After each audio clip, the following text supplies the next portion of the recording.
Ani, Randy, Dojagnashi knows we now when she can in the Schnabe knows in the Schnabe, we come kung Binjaba, Doganing is Nakadek, Migize, Maba, Miss Nazich and then do them. Mos gai gish na casa, nos, mina line gish na casa, gashe. Behin go gi mazzo go en gi knomago, manda mego en wean don schnabem. Panesko abdeg ni schnabem, pig go je bebiniga, win sustamot kandak, shasho ga majajik.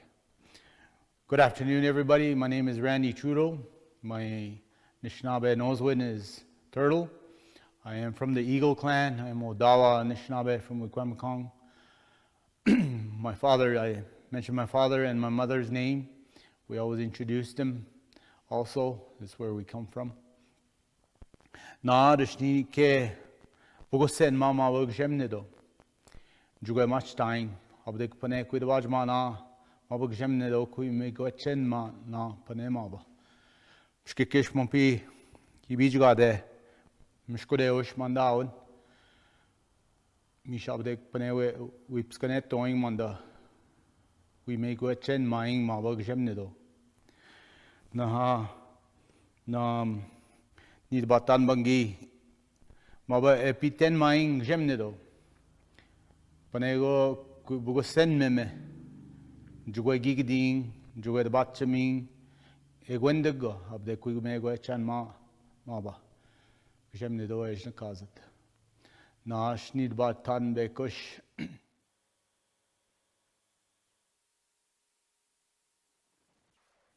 morning and welcome to So You've Made a Film Now What? Delighted that you're here. I'd like this to be a really interactive and engaging experience. And to that end, I would ask that whatever questions you have, feel free to ask them throughout the workshop. You don't have to save them till the end. And to kick things off, we're going to watch a trailer called Shekhinah, The Intimate Life of Hasidic Jewish Women. It's a very niche film, and I thought it was a good representation of a small film that requires a particular kind of marketing and promotion plan that is in keeping with a lot of films that are produced independently. So let's get started.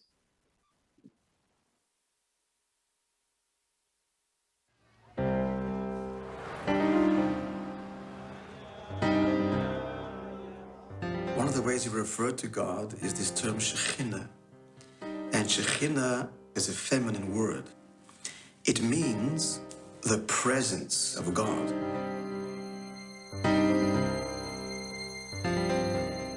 You know, it's very interesting because many times people think that Jewish schools for girls is like a new thing. But it says if we look back all the way to the time of the Jews in the desert, there were always leaders among the women. There were always prophetesses among the women. There were always judges among women. So it's not a new thing. According to Kabbalah, woman is royalty. And the power of the woman is to be able to bring down the spiritual into a concrete world. The Hasidic movement is in essence a feminist movement. Human beings are fundamentally feminine from the Jewish perspective. So we're all born feminine, which means our deepest desire is relationship. But these girls have blinkers on. She hypnotizes, she brainwashes them. You know what someone told me about brainwashing? They said, what's wrong with a clean brain? Oh, we came into school in the morning, and actually my daughter noticed on the window a swastika. You know, like they didn't like the Jews 2,000 years ago, and nothing has changed. They still don't like the Jews. They say, who are these girls walking with long skirts? It's so much part of young people today. This is real. This is not we have to have answers for them. We have to be able to guide them in the right way. If you met a guy tomorrow and he was the right guy, I don't think you should be scared. I don't believe in boyfriends. Well, first of all, I'm Shomanigia, which means that we don't touch men until we get married. Not even a handshake. There's no greater holiness than that of husband and wife being together in the intimate act of creation. And it says even when a husband and wife do not conceive, holy souls are being created above. But also I should really clarify something, that we do not do it like with a sheet and a hole, because there are too many people out there. I wouldn't mind that, because if I'm having a fat day, I think that could really work. The body is not the enemy. Sexuality is not the enemy. On the contrary, the whole purpose is to reveal the innate godliness and sanctity that all of these things contain by virtue of the fact that they are God's creations.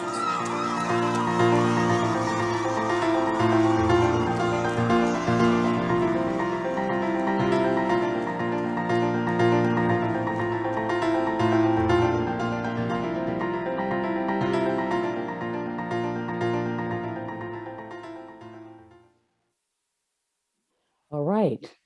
Well, thank you for staying with us. And we're going to kick things off now with the PowerPoint presentation that I've prepared. So the first item up is identify your product. So it is really, really difficult to produce anything in Canada or elsewhere in the world. In many other countries, people just set about doing it because they may have a camera and editing system, etc.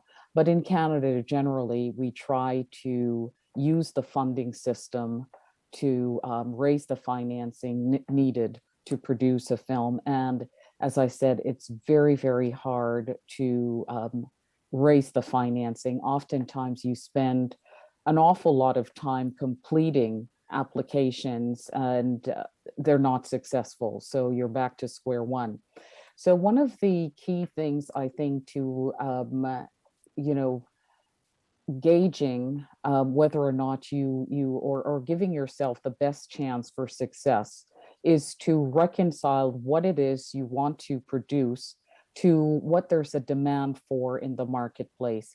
And sometimes it's not all films that are made that are necessarily commercially viable, and they don't all have to be commercially viable.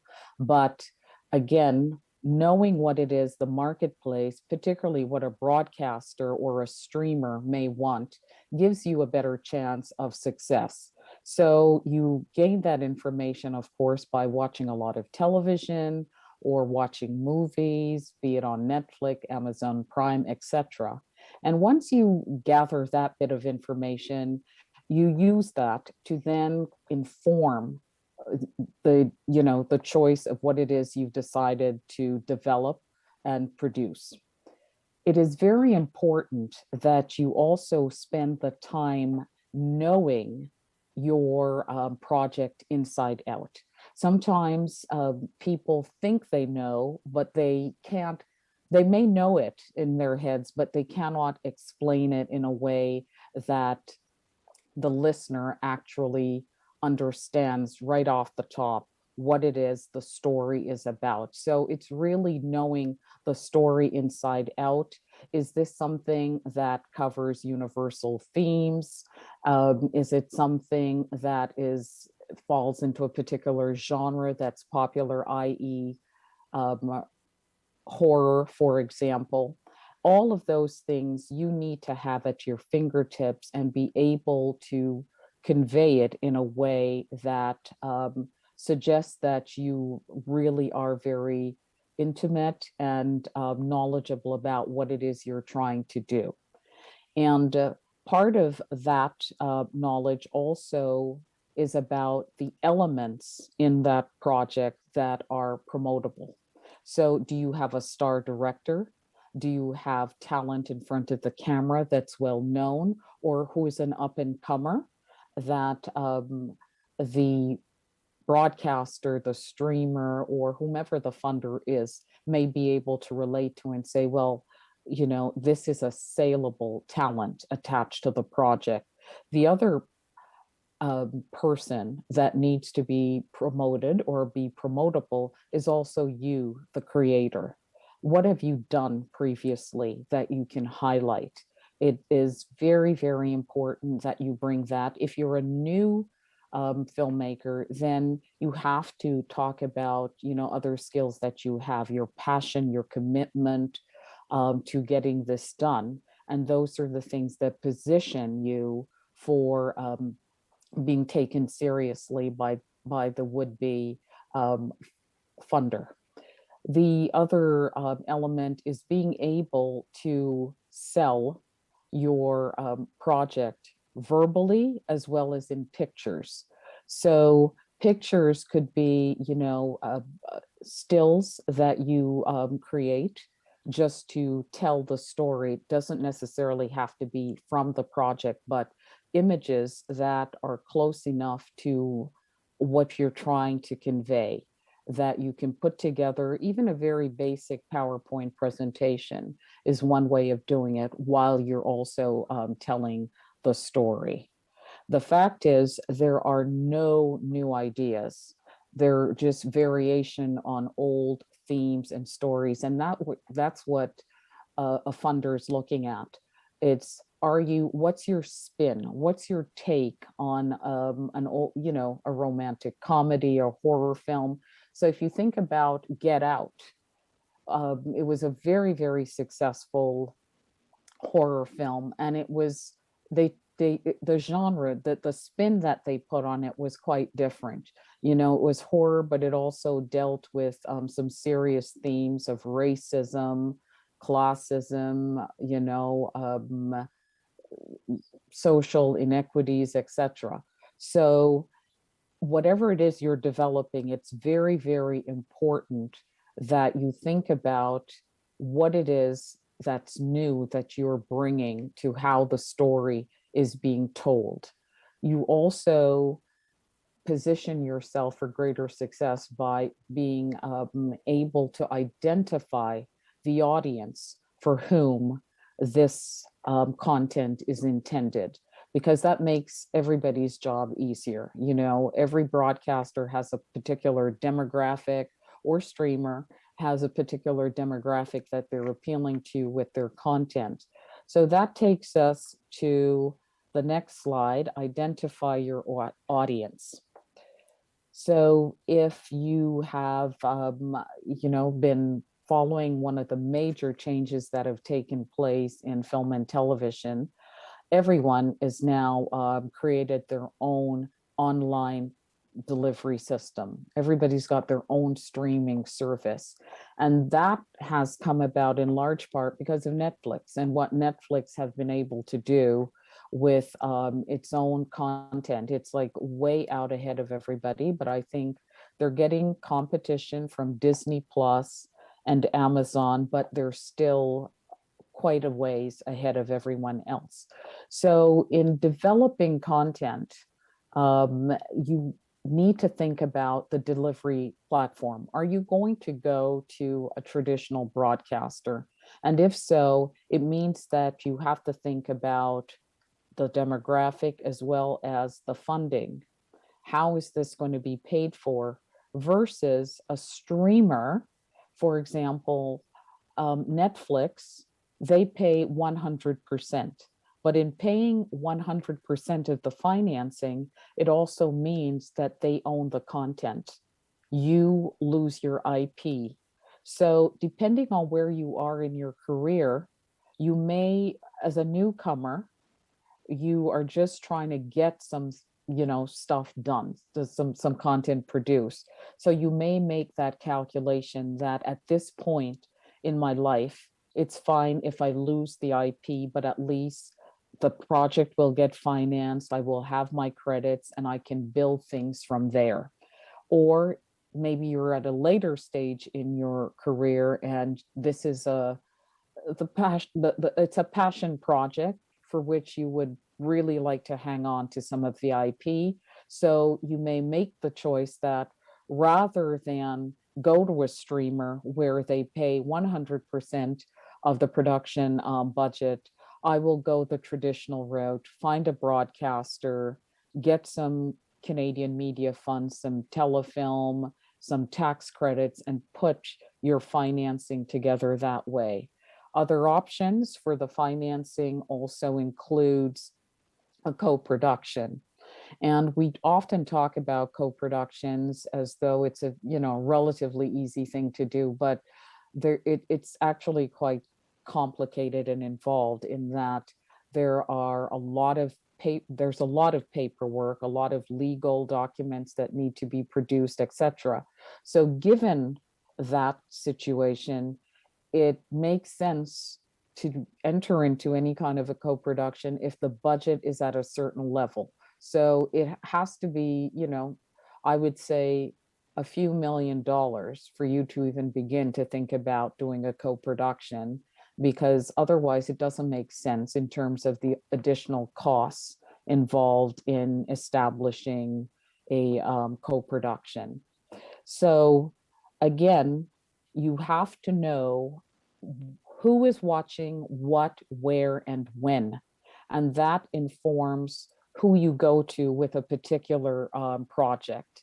It's important to do your homework, and a lot of that homework is watching television so you understand who is scheduling what kind of content in what time slots, and then marrying or matching up what you have created or thinking about creating with one of these delivery platforms and systems.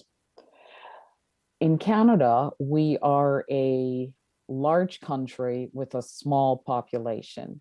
We have a myriad of mom and pop operations in terms of independent production companies that are doing a variety of different genres. There's some companies that cover everything. There's some that specialize in children's only. There's some that do movies only, etc.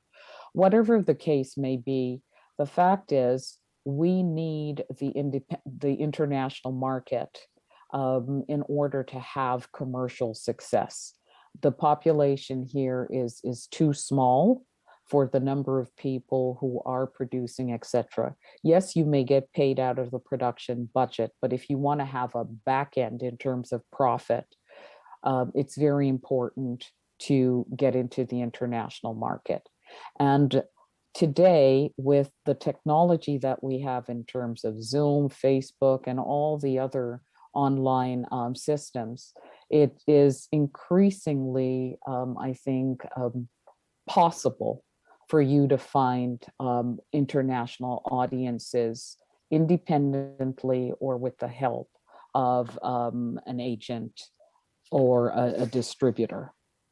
So we're going to move along to creating a marketing plan for your production. So oftentimes, a lot of people think that marketing and promotion only comes about after the film is completed. That's not how it works. You really should start thinking about the marketing and promotion right from the outset. As you are developing the content, you're thinking about where my audience is, how am I going to let them know that my film is in the works, when it will be delivered, and where it will be available for them to screening. So it's, again, important that from the start, you start thinking about where and how you are going to market the film. I'm going to pause for a minute because we have a couple of questions. Okay, it's fine. And so there is a difference between marketing and sales. So marketing at its very basic is how do you reach and persuade a prospective client, as opposed to sales where basically you've got the product and it's everything that you're doing now to finalize, get a deal done. The marketing is the process of getting to the point of a sale. And very important that your marketing plan is one that's robust and engaging and will reach the potential audience for this project that you're working on. So at the very least, the marketing plan needs to focus on the elements in your project that would engage the prospective viewer. So do you have talent that is recognizable? And in the, film aficionados will be interested in a director or producer, but most people, they are looking for the talent. They want to see a face that they know and recognize.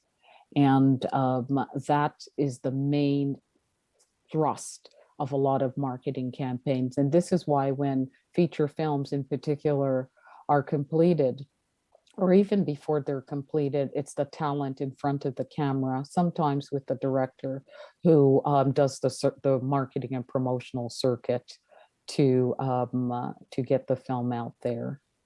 I'm just going to pause for a minute. I have a question here. Oh, okay. It's a comment. I don't really see a question. But if there are any questions from anyone out there, please feel free to send them in at this time. And marketing and promotion can be quite costly, but for most independent producers, your budget is very small in comparison to, let's say, the big American studios. When they produce a film, the rule of thumb is, let's say the production budget was $1 million. They will spend $3 million on the marketing and promotion. So that means every which way that they can get somebody to see or know about the film. So television ads, print ads, bus shelter ads, YouTube ads, etc. But that's, again, very costly in terms of time and money. And so when you don't have those kinds of budgets, then you have to get really, really creative about how do you get the biggest bang for your buck. So this may mean calling in favors from friends who may have graphic design skills, who are able to put together a nice promotional poster or a flyer for you. The smaller ones we call a sell sheet. And also think about non-traditional ways of marketing and promoting. So for example, a few years back, well, many years now, we produced a documentary feature about the evolution of the Rastafarian movement. And we were able to get Bob Marley's granddaughter as the lead for the film. Of course, he's got a big international following, and she happens to also look a lot like him. So that was our main promotional element that we brought to the forefront, was that Bob Marley's granddaughter was the lead in the film. And we were able to do things like private screenings at museums, that the museums helped us to get the information out through their own mailing lists. We did community screenings in Black communities where Bob Marley is popular. We also did a lot of festival screenings as well, all over the world. We did screenings all across the United States, in Japan, where reggae music is also very popular. So we looked for elements, not only in the story, we had the talent, but reggae music is also an offshoot of, is connected to the Rastafarian movement. So all of those, we focused on that and were able to reach a large international audience by focusing on those things. So for the marketing plan, make sure that you have one or two elements from the project that you can really promote and that will attract and engage your prospective audience. Another element that is, again, free, if you can use press releases to get coverage in local newspapers, smaller community papers, as well as the big mainstream newspapers. All of them have entertainment sections in the newspaper. Radio interviews are also a great promotional vehicle. Again, it's free of charge. You just have to have somebody who will make those phone calls and set up those kind of arrangements. So we're going to move on now to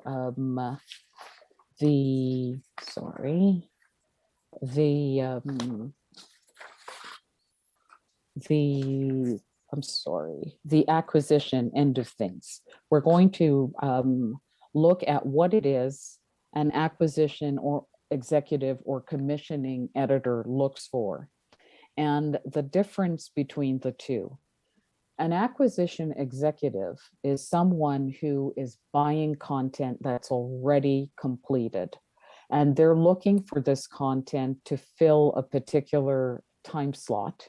So, for example, they may have a prime time slot, prime time anytime from 6 onward in the evening, that where they show documentaries. It could be a natural history documentary. It could be a social commentary type documentary, whatever that may be. I'm just going to pause for a minute. I do have a couple of questions here. One of them is, what is important to include in a sell sheet? So what is important to include in a sell sheet is the number of episodes. So if it's a one-off, it's one times, is it 1 times 60? Is it 1 times 75?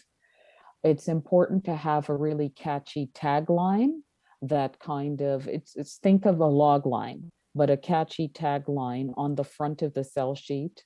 The sell sheet on the front should have a really arresting image. That's what's going to make somebody pick it up and want to read it.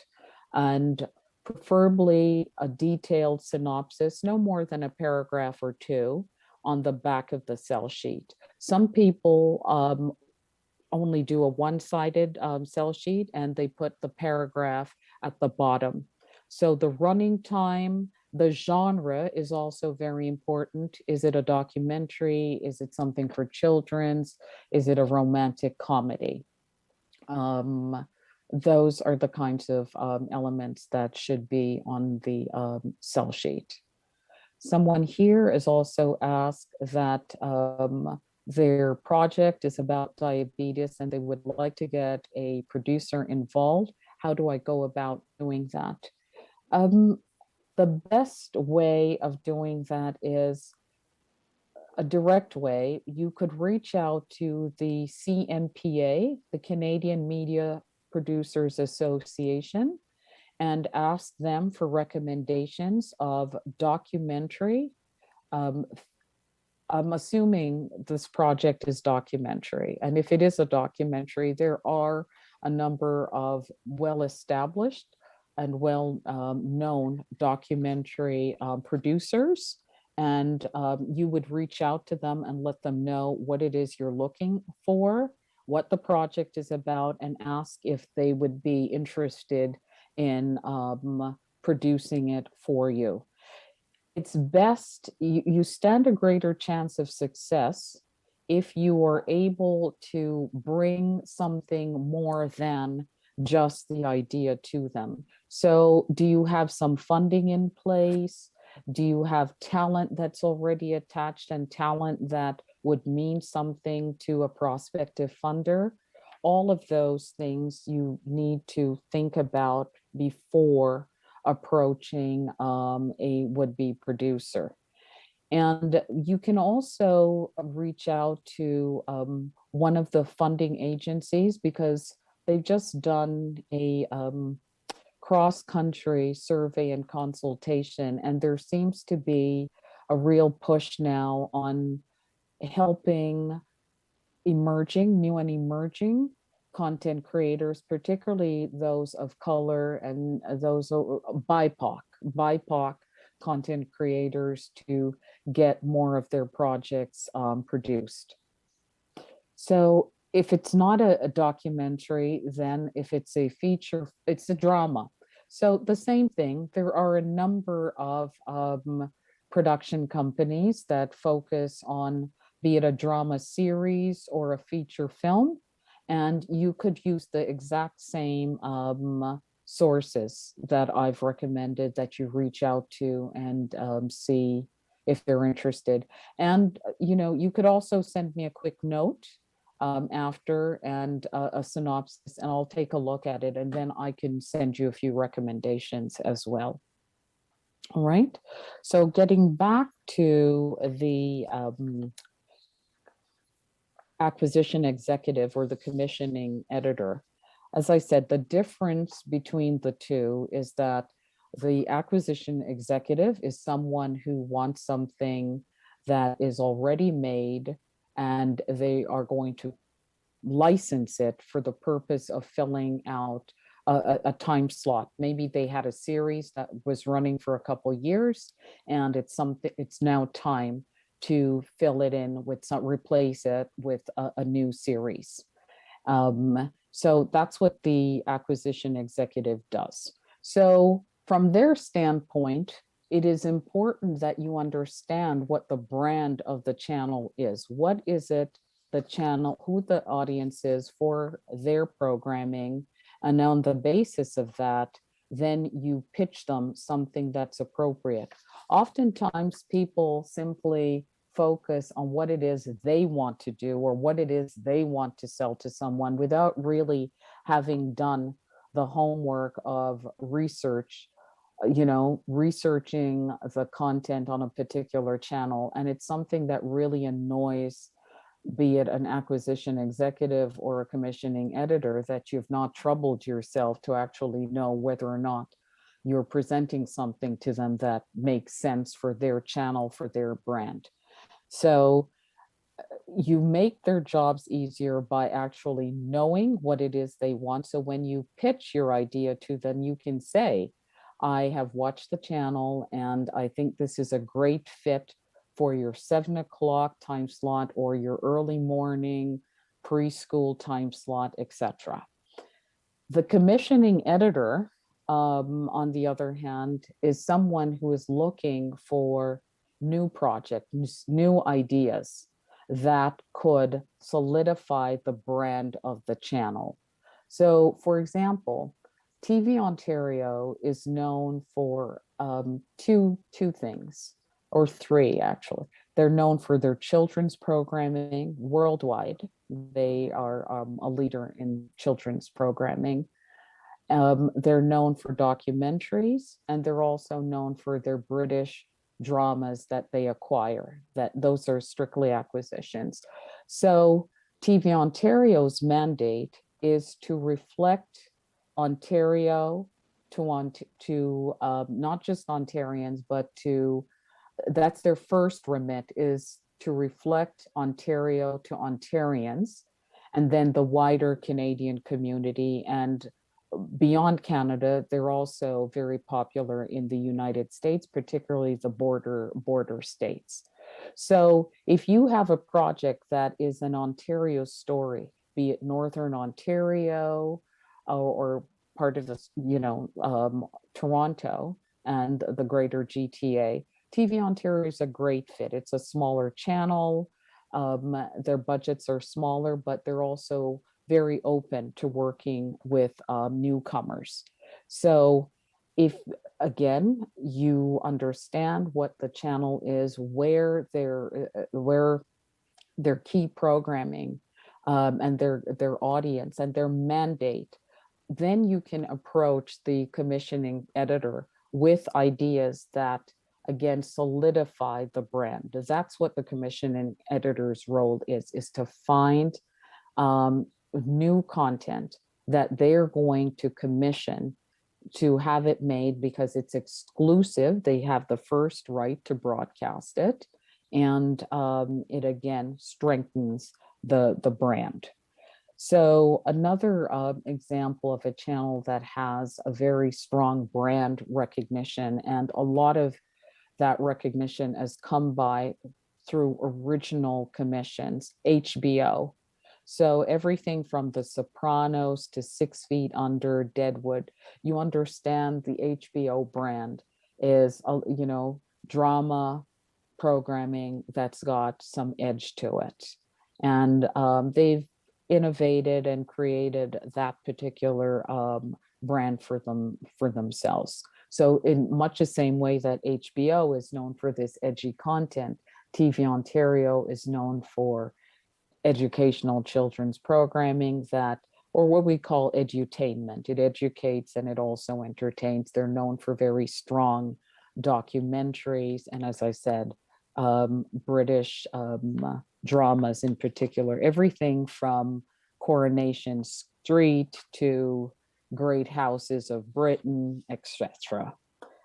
So we are going to, the time is going quickly and I'd like to get through everything. So we're going to move on now to, should I hire an agent or do my own distribution?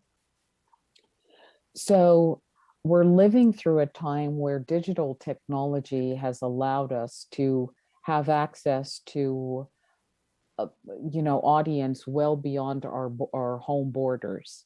And so this is a good thing on one hand, but it also is quite challenging in that the internet is very, very cluttered. There's just so much of everything on there. So it takes a lot of concentrated, focused effort to be found. So that means you have to create, as part of your marketing and promotional plan, you'd have to have campaigns that include social media, so Facebook, Twitter, TikTok even, to gain some traction so that people can find you. And oftentimes, as an independent producer, you're already wearing 10 different hats. You may not have the manpower in-house to be able to mount and sustain that kind of campaign. And this is where an agent or distributor comes in. In the case of an agent, they already have a large network domestically and internationally that they can reach out to immediately. You know, they can take your program or your project and look at it and said, oh, it will work for TV Ontario, it will work for Knowledge Network, and so on. So they can go directly to them. They already have the relationship with the buyer. Whereas yourself, you're going to have to do the research and figure out who it is. And it's a cold call, as opposed to coming from an agent or distributor who already have the relationship. So you're thinking about the pros and cons. In the case of, you know, be it an agent or a distributor that you decide to go with, it's going to cost you. If you do it yourself, there's no commission to pay. But on the other hand, it's going to cost you time and some money that you may not have, you know, be in a position to afford. So it makes sense, again, depending on what stage you're at, what kind of infrastructure you have. If you're a one-man or one-woman operation, you may choose to work with an agent or a distributor. Generally, working with an agent means that they will go out and find the deals for you and bring them to you. And you can demand or you can request that your company or you sign the contracts directly. The monies will come to you directly, and you will in turn pay the agent their commission, which will range anywhere from 15 to 25%. So you have greater control over the proceeds from the sales. A distributor, on the other hand, tends to be a bigger company that is focused primarily on the business of licensing filmed content all around the world.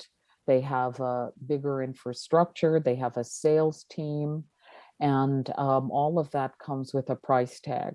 So in general, the distributor, they not only go out and find the sale, they also service the sale. So they will do all the contracting, the invoicing, they collect the money, and they will also make a deduction for expenses associated with securing that sale. So did they have to produce a poster, the sell sheets? Did they attend markets? And if they went to one of the big markets, MIP or MIPCOM, a certain percentage of those costs will also be charged back to you from, they will take those expenses out of any revenues generated by the sale of your content.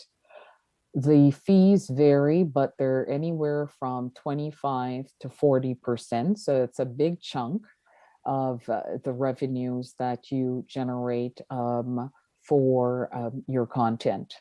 So again, depending on where you're at, how you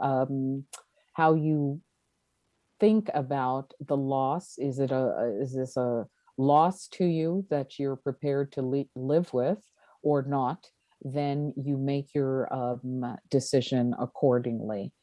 For smaller films, I personally feel that with a robust website and some ingenious or clever marketing and promotion, a filmmaker can in fact market and promote their own content, particularly if it's a one-off, because generally speaking, with a distributor, they have a big catalog, and the lifeblood of a distribution business is being able to sell series and content, series or content that is a bigger budget,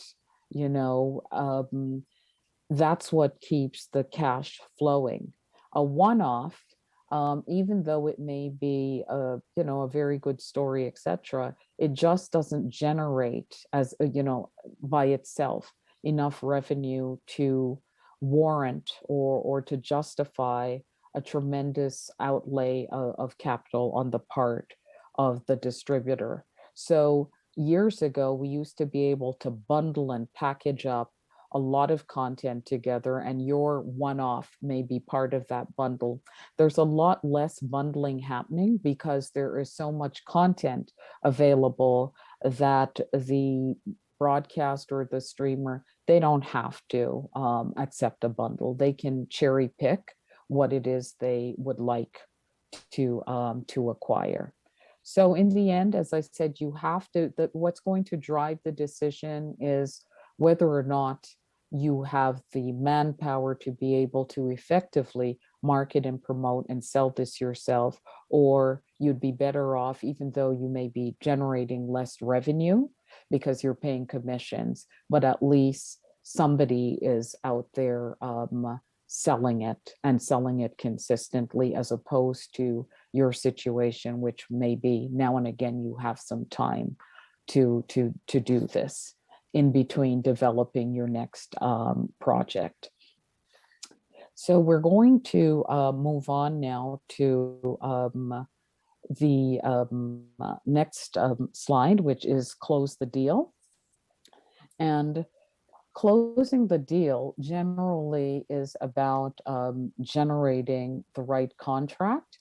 If you, the content creator, do not have the templates, certainly the distributor or the agent will, or the broadcaster will also generate the contract.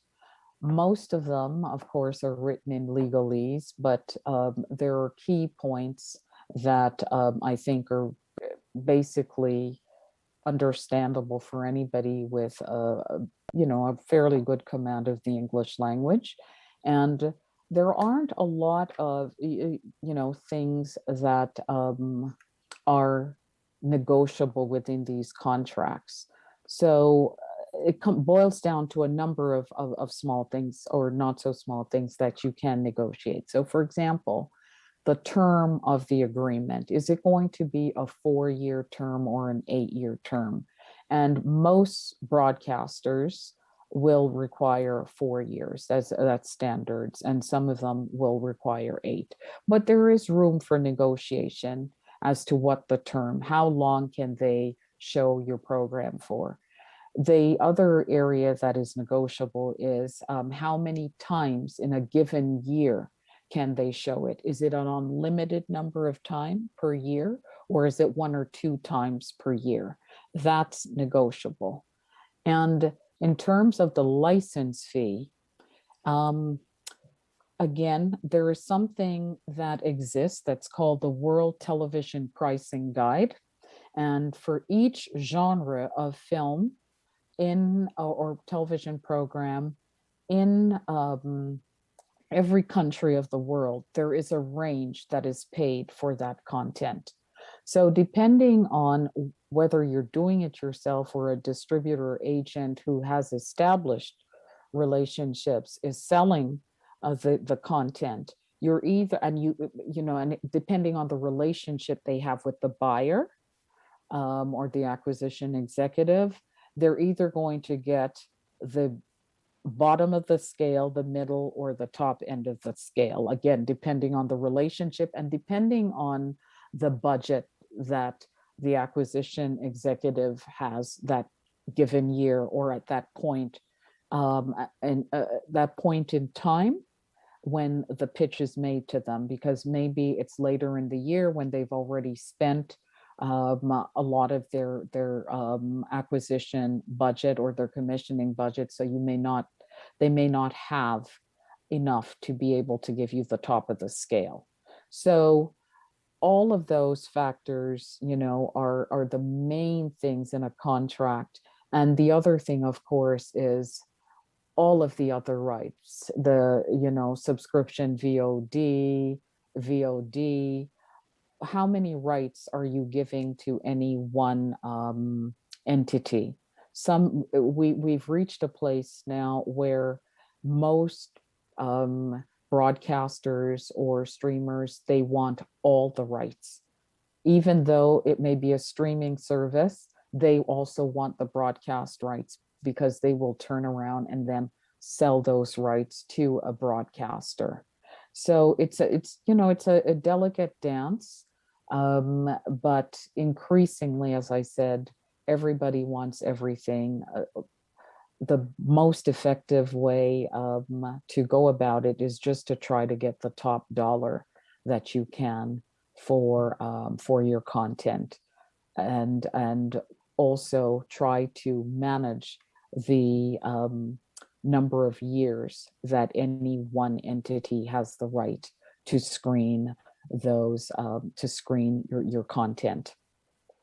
In terms of involving a lawyer in reviewing any agreement, it is best that you go through it yourself and highlight the 1 or 2 areas that you don't understand.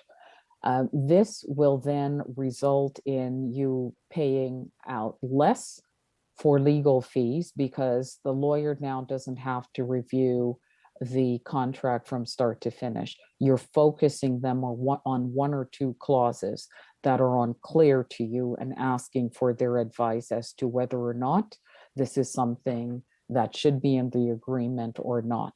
And it's a good exercise for every content creator to become, familiar with the different kinds of contracts. So be it a contract with another producer, a contract with a broadcaster, a contract with an agent, or a contract with a distributor. And you become familiar with them by taking the time. It's very dry. There's no joy in any of it, but it's information and knowledge that you should acquire if you're going to continue to be in this industry for a long time. So we're going to move on to the case study. Earlier, we watched the trailer for Shekinah, the intimate life of Hasidic Jewish women. And that film, as I mentioned, I released it theatrically in Toronto. And what was involved with that, and it was released theatrically here because there is a significant Jewish community in Toronto, and we were confident that with the right marketing campaign, we would be able to get them out to screen the film. So how we went about it was we reached out to most of the synagogues in Toronto. We reached out to the Jewish student groups on university campuses and, you know, asked them to help us get the word out about it. And we started doing this about 5 months before the actual screenings started. But just to backtrack a little, just the making of this film, you know, development took over 2 years, and in large part because the Hasidic Jewish community is somewhat closed, even to the Jewish community. So it took a long time for the producers to establish and gain the trust of the community that the film would not portray them in a very negative light. And once they got that comfort level, they, you know, things really unfolded very quickly from there. But in terms of the theatrical release, as I said, 5 months out, we hired a publicist who started to get interviews, radio interviews. We got a couple television interviews and print articles about the film. And then we rented the Bloor Hot Dog Cinema at the time. And we rented it for a weekend, and we paid upfront for the rental. And so whatever we were able to charge, all of the money came back to the producers. And we were able to charge $25 a ticket. And the value add in justifying the cost of the price was we brought in the star, if you will, for Q&A, brought her in from Montreal. So she was available for the 3 screenings. We had three evening screenings and 3 afternoon screenings. And we not only covered our costs, but we made a tidy profit from this. And this is an old method. If you remember John Cassavetes, you can look him up. He's an actor and also a producer. And when he started out making low budget films, he actually would take his film canisters on the road with him, book the theater, screen the films, collect his money, and move on to the next screening. And he made money doing it that way. It requires time and planning, but it's one of the ways in which you can do it. So we are almost out of time. We're down to 11:26, and I've just touched the surface of most everything. And if there are questions after, you can feel free to send me an email. But right now, the last 4 minutes that are left, if anyone would like to ask a question, please do so.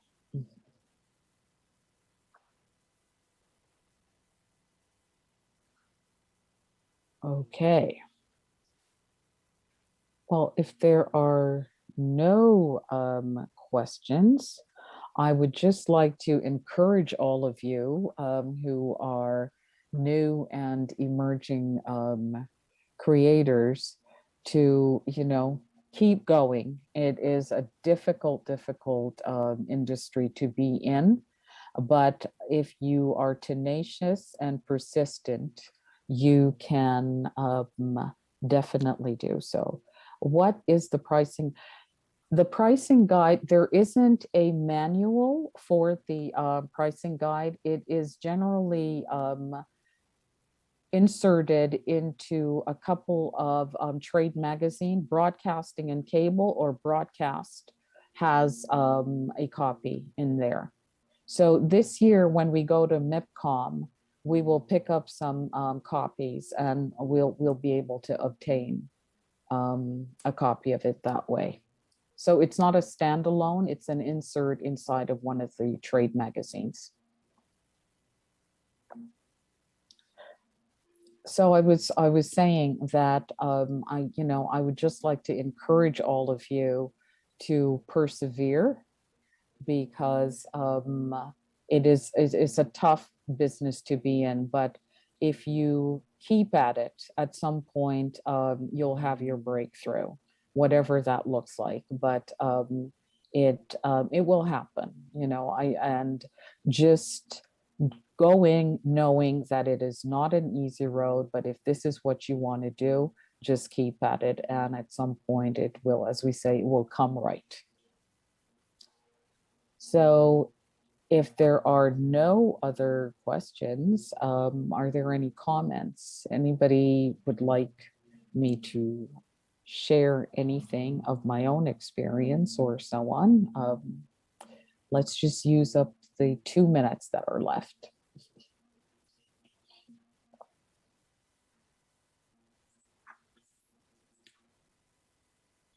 Oh, what is in one question? Oh, okay, we already addressed that in terms of the sell sheet. What is the important information that should be on the sell sheet? All right. And one other thing, for those who are new and emerging, please try to attend as many industry events as you can. Check out what's online through Women in Film and Television. They have a good program. The Documentary Institute of Canada also runs workshops. Some of them are free. CBC Canada has developed a training course, that's a certificate training course that's online that is also free. I can't remember the title of it right now, but I will share it after for those of you who may be interested in doing that. Yeah, gain as much knowledge as you can through workshops and networking and seminars and so on. All of that will serve you well as you continue your journey in production, film and television production. Well, we're at the end. It's now 11:30. So I'd like to thank everyone who tuned in today. And as I said, if you have any questions or comments, please feel free to send me an email via Wingush International Film Institute. Thank you.